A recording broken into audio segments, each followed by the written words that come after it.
Welcome to Sassy and Classy Real Estate World podcast. My guest today is beautiful Marissa. Hi, thank you for having me. Thank you for coming. Tell us a little bit about yourself. Yes, so I am originally from Detroit, Michigan. I relocated to Miami Beach, Florida last year, 2024, to pursue my dance career and my real estate career. This is amazing. I used to be a dancer too. Oh, nice. Yes, but I decided just to focus on real estate here. So what was your job before you decided to be a real estate agent? I decided to be a real estate agent pretty soon after I graduated college. So I graduated back in 2020 from Eastern Michigan University. When I was there, I was on my college dance team for a couple years, and then I was on the NBA Detroit Pistons dance team. Very impressive. Thank you. So before getting into real estate, I was a professional dancer, and I did that alongside. I worked for a builder in Michigan, like one of the largest home builders up there. So that's kind of how I got like my foot in the door to real estate. And of course your mom probably. You told me a little background about your mother. So did she encourage you to do real estate, or it's like you decided to do it on your own? My mom encouraged me to do whatever makes me happy, That's which is amazing. like, thank you. It's like the best blessing that I could ever have.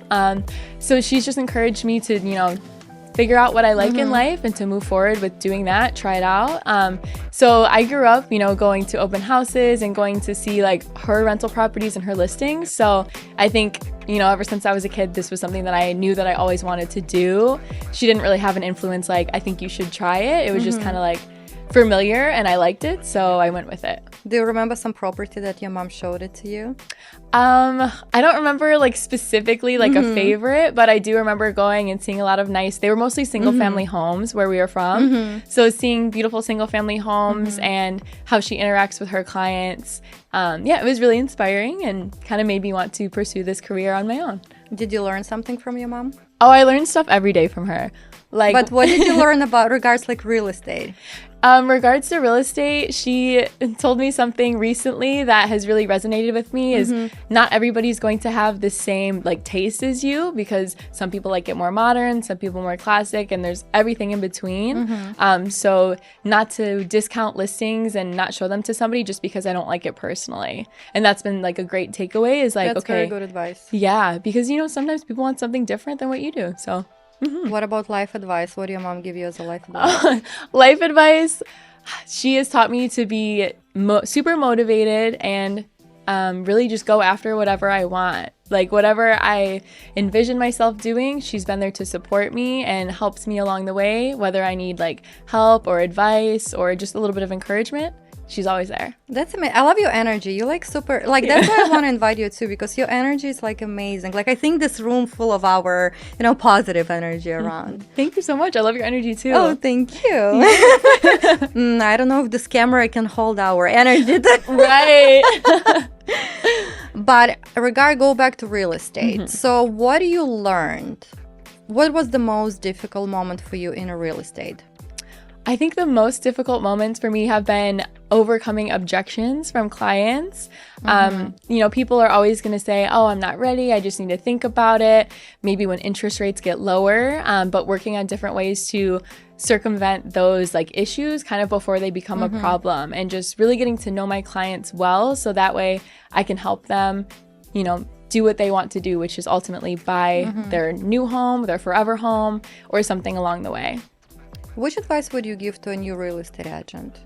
For a new real estate agent, I would definitely want them to go to a lot of networking events. And if they can find someone within their brokerage who they can kind of go under their wing and shadow them, take as many listings as possible, take as many showing appointments as possible, because you never know. A showing for like $150,000 condo could lead to something so much more down the road. So just, to treat all of your clients, the same, to treat them with respect and get to know them. Because this is about the long-term game, not about, I need to make so much money quick. It's about really caring for your clients, caring for these people and helping them into their homes now, because you never know what it will lead to in the end. I'm 100% agree with you. And you know, the last time when I spoke with my previous guest, we had this similar conversation. Yeah. And I said, when you stop focusing on your commission, when you start focusing to deliver, that's when you're going to be successful. Yeah. Because you really need to make people feel like you care about them, and you have to care. You can't just fake your way through it, you know, mull over things. You need to truly care about your clients. So why you think people should invest in beautiful Miami? Why shouldn't they? Exactly. Yeah, Miami and Florida in general is just such a beautiful place. I think it's really good for people to put their money into assets that are going to grow them wealth in the future, as opposed to like, you know, flashy cars and stuff are great, and we see a lot of that in Miami, but investing into real estate has stayed true. You know, it always goes up every single year. If there's a couple years where it differs and it goes down, ultimately in the long game, it'll provide a great return for people. So besides being in the most beautiful state, the great weather, the beaches, I think that, you know, as a return on investment, Florida's the perfect place to invest. What would you recommend to your clients to look the quality of a real estate agent? Oh, I would tell my clients that you need to make sure that you are finding a real estate agent that works for you. I love to think that I can get along with everybody, but there are some people, you know, where our personalities might clash a little bit, and that's okay. I think just getting to know your real estate agent, and as real estate agents, getting to know your clients on a little bit of a deeper level, you know, below just like, hey, how are you? You can kind of see, okay, are our personalities going to work? Are you laid back? Are you like uptight? Finding someone who knows the game, who knows the business, and who's going to be able to negotiate for you and get you the best deal while looking out for your best interests.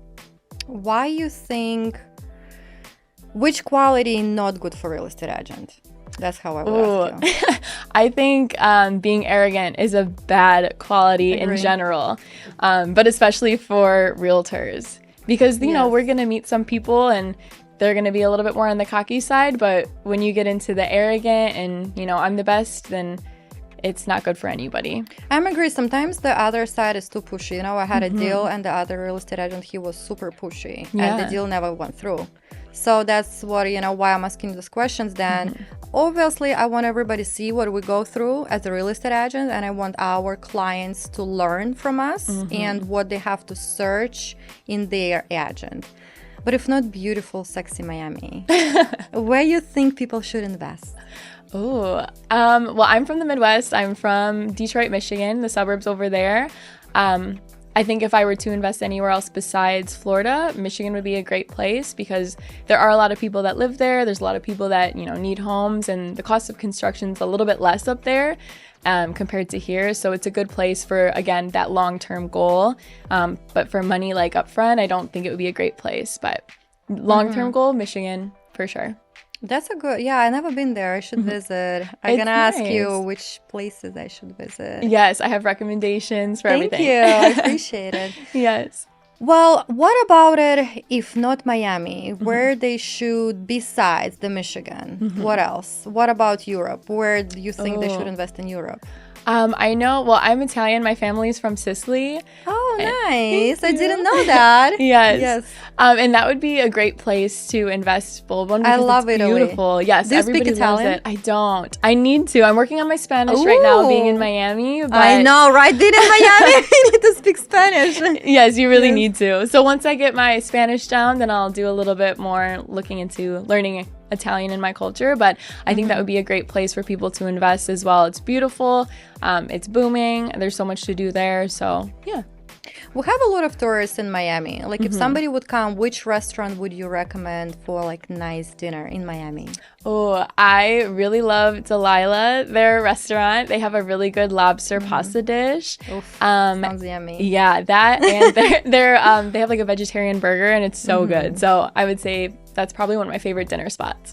What about breakfast or lunch place in Miami? For breakfast, I love going to Maman. There's a couple of different locations. I really like the one in Sunset Harbor, but I know they just opened up one in Brickell. They have like a seasonal menu, so they have different drinks and pastries and sometimes different dishes like for every season. So that's definitely one of my go-to spots. I have to check them out. But what about at family dinner or go out, like go party? What would you recommend? Go out, go party. I have a whole list of places to go out Number and one, go party. only one. Oh, Place number one. Only one. Okay, I would probably say Live. Everybody goes there. Yeah, yes. Everybody goes there. I feel like if you come to Miami and you want to go out, you have to go there. There's so many other amazing places, but yeah. I like it. I like the music there. I go there sometimes. Yeah. I feel like I'm like a grandma. I don't go No. Well, you know, when we work, you just want to go home and sometimes have a glass of wine and just, you know, relax. Oh, yeah. Definitely. How about you? How you deal with the stress in real estate? With the stress? Well, as you know, I'm a dancer. I grew up dancing since I was 3 years old. So I've kind of found that it's like an art form and it's also a release for me. So being able to just go take a dance class or hang out with a few of my friends and dance and create, that's like a really great way for me to combat like any stress that I have. It's just, that's amazing. Thank you. Put my phone down, put some music on and just think about dancing instead of everything else. So that's how you release your stress, dancing. Yeah, that and going to the beach. Yeah, just that's amazing. That's what I do sometimes. Do you have a lot of stress as a real estate agent? Yeah, it can be stressful at times, but it's definitely super rewarding. What are the most stress that you experienced that you remember? Oh, the most stress? Probably dealing with lenders. I know, right? Yeah. Yeah, probably just dealing with lenders and making sure that everything gets done on time. Luckily, I'm pretty organized. I always write checklists for myself, and I typically have a transaction coordinator to help me too. But yeah, lenders can be difficult sometimes. It's very important to have a good lender. That's what I noticed too. You know, the person who's on top of the game, who knows, like if something is not working out, he can come or she, doesn't matter with who you're working.